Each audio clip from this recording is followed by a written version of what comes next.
Bakit controversial? Walang halos nakakakilala dito sa journalist na to, mga ka-GPnatics ngayon ha. Pero nung panahon po ng mga Duterte, talagang controversial na controversial ang pangalan nitong taong si Philip Junior Lustre, mga ka-GPnatics, dahil binuking nito ang pagpondo ni Mans Carpio di umano 300 million para lang manira at maglabas, mga kababayan, para lang sa 18 Marines na ito. Oh. Kalat na kalat po sa social media ngayon, mga kababayan, ang sagutan nila Attorney Levy Baligod, maging itong mga kampo ng mga Duterte at ditong si Philip Lustre Jr. Mga kababayan, ayon di umano dito, ay naglabas di umano si Mans Carpio ng 300 million, mga ka-GPnatics. Ayan, 300 million para sa operasyon ng mga Marines. 150 million kay Mike Defensor, mga kababayan. Okay? Tapos, 50 million daw kay Levy Baligod. At 5 million bawat isa sa 18 Marines. Compute nga natin. Yaman naman. Sa 18 na lang, 5 million each. Oh. Putik, 90 million. 90 million doon sa 18 Marines. Tapos, plus 50 million. Plus 300 million. Sorry, pa 150 million pala. Di may 10 million pang nawawala. Kanino napunta yun? Kasi tinatotal ko kung 300 million sa operasyon ng Marines, 150 million kay Mike, 50 million kay Levy Baligod, at 5 million sa bawat isa. At total of lang, 290. Kulang. Diba? Alam ko na. Sabi dito, baka sa mga bayarang trolls daw. Grabe naman yan. Mga kababayan, kung totoo yan talaga naman. Kaya siguro itong mga Marines na to, talagang kakapit sa patalim. Sabi nga nila, wala na kaming trabaho. Dahil nang nagkaroon ng problema, issue sa flood control, natigil na rin ang trabaho namin. Mga kababayan, nung isiniwalat po ito ni Philip Lustre Jr., ayon naman di umano kaya Levy Baligod, mga kababayan, dahil lang daw sa 2K, pumayag na magpagamit para manira ng mga tao na hindi mo naman kilala. Wala ka kasing kredibilidad, kaya ganyan ka ka-cheap, sabi ni Attorney Levy Baligod, mga kababayan. Okay. Kunwari ganito. Sa mga sinasabi ni Attorney Levy Baligod na wala daw kredibilidad, mga kababayan, etong si Philip Lustre Jr. Ang tanong kasi dyan, sino ba ang pabago-bago ng statement? Sino ba yung nagbabackpedal? Sino ba, mga ka-GPnatics, yung walang consistency na mga statement? So yun, ang masasabi natin na walang kredibilidad. Diba? Bakit tinitira ka agad si Philip Lustre na binayaran lang daw ng 2K? Si Philip Lustre ay hindi po basta-basta rin na journalist. Bakit kanyo? Balikan po natin, mga kababayan, na yung kung saan po itong si Philip Lustre Jr. Okay? Kasi hinanap ko, sino ba talaga tong taong to? Hindi ko talaga siya kilala. Okay? So, hinanap ko, mga kababayan, sa ilang impormasyon tungkol sa kanya, isa daw itong veteranong mamamahayag. Mahigit 40 years na siyang nasa larangan ng journalism. Naging reporter siya para sa iba't ibang lokal at international news organization. Sumulat din siya ng mga opinyon, column at artikulo tungkol sa politika at kasaysayan ng Pilipinas. So, mga ka-GP Natics, hindi kumbaga para sa akin may achievement na to. Sa mga huling taon, nagtrabaho siya bilang freelance writer, kadalasan sa mga book projects at historical commentary. Ang iba pang mga nabanggit, mga kababayan dito, naging controversial daw si Philip M. Lustre Jr. dahil sa mga matitinding pahayag at komentaryo niya sa mga politika, lalo na sa social media at sa ilang artikulo niya tungkol sa mga leader ng Pilipinas. Mga ka-GP Natics, he is pertaining to Rodrigo Roa Duterte. Matinding kritisismo daw ang mga binanat nito. Isa sa mga pinakamasiklab na kontrobersya ay ang mga pahayag niya laban kay Rodrigo Roa Duterte nung panahon ng kanyang pagkapangulo. Tinawag niya si Duterte sa ilang post bilang sick old man at iba pang mabibigat na salita. Dahil dito, maraming taga-suporta ni Digong o ni Duterte ang nagalit at bumatikos sa kanya online. Direktang estilo ng pagsusulat. Kilala si Lustre sa very blunt o prangkahang paraan ng pagsulat. Hindi siya mahilig mga kababayan, kumbaga, hindi siya mahilig nung sugar coating. 'Di ba? Or kaya naman malamya na pananalita. Matapang talaga ito. Dahil dito may mga taong nagsasabing masyado siyang agresibo o mapanlait sa sa kanyang mga komentaryo. Okay? So tayo ngayon, wala naman tayong nakikita pa na o ipinapakita ni Philip Lustre Jr. na kanyang sabihin natin ebidensya, mga kababayan. Pero mas naniniwala kasi ako sa mga journalist Sa totoo lang. At sa naman nakuha ni Attorney Levy Baligod yung balita na si Lustre, mga kababayan, ay pumayag na magkalat daw ng fake news sa halagang 2,000. What on earth, mga ka-GP Natics? Sino ang papayag? 'Di ba? Ano to? Style ni tawag dito ni Saldico?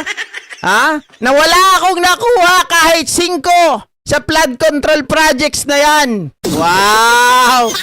Ka-GP Natics, ito 2K, papayag ba ang isang tao na kagaya ni Philip Lustre Jr. na magpapasabog, mga kababayan, ng isang 'di ba, mabigat na akusasyon?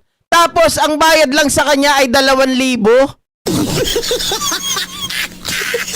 Ka-chip-chip yun. Kung kayo nga ibinayaran di umano ng 300 million, 150 kay Defensor, 50 million sa'yo, 5 million each doon sa 18 Marines. Would you believe na itong si Philip Lustre papayag 2,000 lang ang ibabayad sa kanya? Diba? Mga kababayan? Kung may tapang, may balls ito, nung lumalabas na Pangulo pa si Duterte, mga kababayan, what more pa ngayon? 'Di ba? Na si Digong ay nakakulong na sa dahig. Oh. Alam naman natin ngayon, may talagang marami ng mga kumikilos. Bakit natin nasabi? Ito lang yung operation nila versus Ann Curtis. Nakita nyo yon? Yung mga banat nila, sabay-sabay. Puro DDS ang bumabanat. Ibig sabihin, may nagbaba ng pera para atakihin itong si Ann Curtis. Yung logic, binabaliktad nila, mga kababayan. Hindi kasi nababanggit pangalan ni Man Scarpio, kaya nagpapahiwatig. Asan na raw ang investigasyon para sa kanya, sabi ni CBS. Well, antayin natin. Antayin natin yung bagay na yan. Darating tayo dyan pagdating ng panahon, di ba? 2,000 dinar ba? Wala namang sinabing 2,000 dinar. Ayan 2K lang 2K lang ang sinabi dito, guys. Wala namang sinabing pesos, dinar. Walang nababanggit. Kaya ginamit ko yung 2K. So, in my mind, mga kababayan, this is peso. Kasi nga, sabi niya, from the word itself, ka-cheap. 'Di ba? Wala ka kasing kredibilidad, kaya ganyan ka ka-cheap. So, meaning, 2K pesos lang to. Kasi kung ilalagay natin sa usapin ng dinar, 2K 2K dinar into peso, magkano yan? Tingnan natin ha.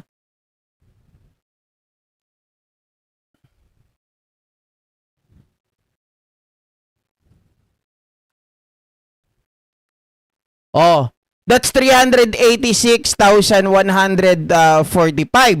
mga kababayan pesos. Kumbaga maliit pa rin ito.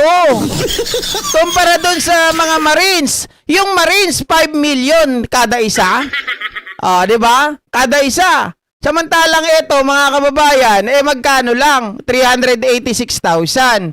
So I don't believe na ito ay tawag dito, na ito po ay 2K dinar. Hindi po kasi cheap ang sinabi niya eh. Hindi naman siguro cheap yung 386,000 kasi malaking pera na yun sa pangkaraniwang mamamayan. 'Di ba? Pero kung ito man ay totoo, mga kababayan, na naglabas si Mans Carpio ng 300 million para sa operasyon ng Marines, hindi rin naman imposible. Kaya nga nila magbayad ng 150 million kada buwan. 'Di ba kay Kaufman alone? Tapos paano pa yung defense team ni Digong Duterte? Magkano pa 'yon? Magkano pa yung mga abogado nila dito, mga ka-GPnatics, sa nalalapit na impeachment ni Sara? Yung kanila pang mga travel. Sabi ni Finish Combo, andito tayo sa Pinas, bakit dinar? No, lol, it doesn't make sense. Dinar, parang kay Sentry, $2 million. Oo nga naman. Yan ang mga detail, kabulok, ang mga ugali at isip, sobrang paninira, gumawa ng kwento. Anong dinar ba? Bahrain or Kuwait, etc. Inano ko siya sa Kuwaiti, dinar eh. Para pinakamataas, mga kababayan. Ano ba pinakamataas? Bahrain or Kuwaiti?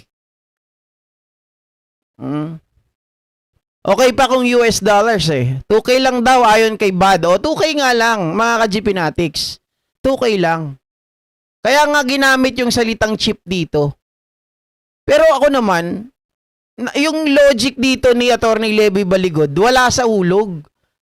Kahit sinong tao, mga ka-GPnatics, mapa-fake news yan o totoo, walang papayag. Lalong-lalo na kung fake news. 'Di ba? Papayag ka ba na 2K lang ang ibabayad sa'yo tapos maglalabas ka ng balita na ganito? Mga kababayan, napaka tawag dito ay masasabi nating may malicious imputation. 'Di ba? Isang to, mga kababayan, mababalikan at mababalikan ka sa mga pahayag na to. Na merong 300 million na inilabas para sa operasyon ng mga Marines. Alam mo na kapag ito ay fake news, tapos inilabas mo to, 2K lang ang tinanggap mo, it doesn't make sense. Mga kababayan, yung 2K na yan, pag binili mo yan sa tindahan, saglit lang yan. 'Di ba? Barya na yan. Kahit nga 10,000 eh. Pag nabawasan mo ng konti, sunod-sunod na yan, ubus ka agad yan within the day. 'Di ba yung 2K pa kaya? It doesn't make sense for me. Natatanggapin mo, maglalabas ka ng fake news, tapos 2K lang. Whether it is fake news or not, mga kababayan, it doesn't make sense na 2K ang kukunin mo. 'Di ba? Yan lang ang tatanggapin mo. Para maglabas ka ng fake news, 2K. Kulang yan sa mga kaso. Kulang yan sa pamasahe pa lang.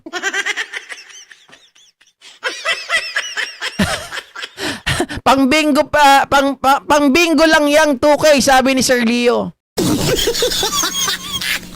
Sabi ni Finish Combo, kahit gipit ako, di ko papatusin yan. Buwis buhay yan eh, correct. 'Di ba? Kaya nga, sabi ko, ano ba talaga si Atty. Levy Baligod? Bakit ganito, mga kababayan? Parang hindi na nag-iisip. DDS mind na rin. Utak nagbiya. Sinong taong papayag ng ganon, mga ka-GPnatics? Oh. Diyos ko. Ma'am Jasmine Vasquez, shoutout. Gawain kasi ni Balingud-Nod ang magpabayad para manira lang. Sa bagay, never heard naman ang pangalan niya. Actually, mga kababayan, kinukontent ko dati si Attorney Levy Baligod doon sa issue ng mga Digamo at Tebes. Kakampi siya ni Janice Digamo at that time, mga kababayan. Pero ngayon, I don't know. Natalo siguro kasi. Pati siya kumakapit sa patalim. Sabi ni Ate Cholang, mga ibabayin. Woy, Ilocano pa yung mo't. Kede. Sabi ko na nga ba pag mag-iimbestiga na siguro magtuturuan na sila at magpapanik sila kasi mga bobo na yan. Alam nila na tinulak sila sa kasinungalingan bakit naman sila pumayag na mga utos. 2K? Ano yan? Batang binigyan ng pambili ng candy, ha? Attorney Evil Balidog.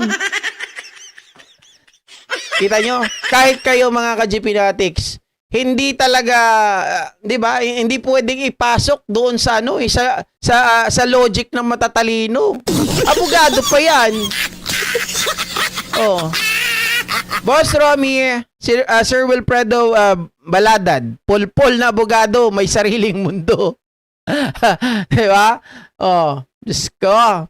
Pero again guys, hindi posible na maglabas ng ganito kalaking pera, 300 million. Kasi nga, doon daw ayon dito sa abogado pa lang kay abogado ni Ramil Madriaga, ni si Attorney Raymond Palad, ay nagsabi din na isa sa mga founder ng Isip Pilipinas or batchmate nitong si Ramil Madriaga nung siya po ay nasa college, mga ka-GPnatic, ay tumawag sa kanya na di umano ay nagsabi na meron ditong 500 million to 1 billion. Okay? Name your price. Basta wag ka nang magsalita. Kung yan ay totoo, so kung ito ay mga kababayan, iisipin nyo, hindi imposible na mayroong 300 million na ilalabas para sa 18 Marines na to. Diba? Kaya nga, it doesn't make sense maging yung nilabas ng mga DDS ngayon, sabi niya ganon, 1 billion i-offer kay Ramil Madriaga, samantalang 88 million lang ang salin ni Sara. Ang sagot ng mga loyalista at mga pro-admin doon at yung mga matatalino. Sige nga, kung sinasabi mo 88 million lang ang pera ni Sara Duterte, bakit nakakapagbayad sila ng 150 million kada buwan kay Kaufman? Doon pa lang mga ka-GPnatics, wasak na sila. Diba, Mama Chwaler Wilfred? Wasak na sila dun. Sa argumento na yon, sabog na sila. Kaya hindi nila pwedeng sabihin na walang pera ang mga Duterte. Yun lang yung pinapakita nila sa publiko, wala silang pera. Yan ang pinapakita nila sa publiko na mukha silang mga kababayan mahirap. Pero ang totoo, tingnan nyo si Kitty, puro paritoke. Diba? Anong ginagawa ni Kitty? Lagi nyo makikita doon sa mga yate. Mga kababayan, nagpa-party-party. Nakita nyo yung mga luxury bags at kung ano-ano pa na mamahalin. Nani Orlando Esperanza, rumuware dagitay na tubo nga naggapo itilipter na kargakit bato. Supay. Ka-GP, bumabalendra pangalan nung mama kasi pasawa niya maging presidente. Ay, sila naman ang mamumuno sa drugs. Ay, may point ka doon, Mami Melda Ignacio ha. Tama ka doon. Kasi ngayon hindi sila makaporma, di ba? Dahil Marcos ang nakaupo. Pero kapag nawalis na nila si PBBM, nakabalik sila sa pwesto, Ayan, hari-harian na naman ng mga loko, sigurado. Okay? So, ayan. Tingnan natin ang mga susunod dyan na mga kabanata, mga kababayan. Kung ano pa yung mga susunod na sasabihin na itong controversial na journalist na ito na si Philip Lustre Jr. Baka meron pa itong mga intel, meron pa itong mga ilalabas na mga balita na kung saan ay detalyado, mga kababayan. Kasi nagko-connect na yung sinasabi niya maging sa sinasabi nitong si Pebbles Talakera. Okay? So, ito. Next. Pag-usapan naman natin, mga kababayan. Kaya pala, todo na ngayon ang Paglabas TV.